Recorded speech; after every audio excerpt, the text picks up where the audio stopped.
E aí galera, beleza? Mais um vídeo aqui no canal. Dessa vez eu vou estar fazendo um unboxing e mostrando pra vocês a primeira impressão e como que vai ser minha experiência com esse teclado. Eu comprei ele no Mercado Livre, tava em promoção, mas é um teclado custo-benefício, né?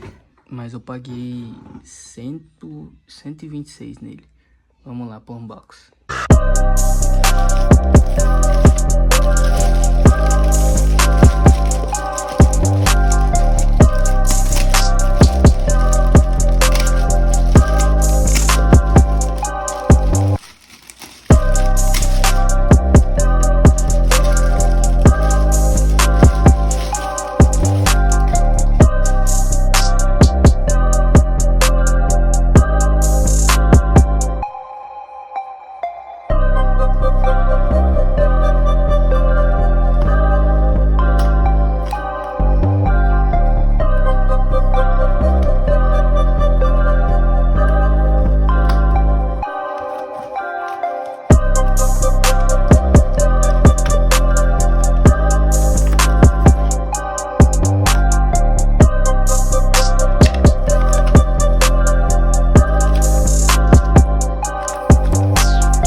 Bom galera, vocês podem ver a diferença dele com um teclado normal.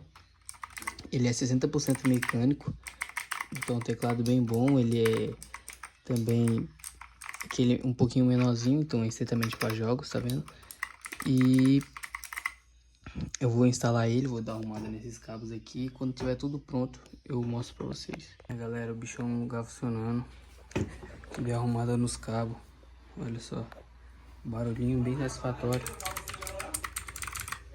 Satisfeito, viu? Valeu cada centavo.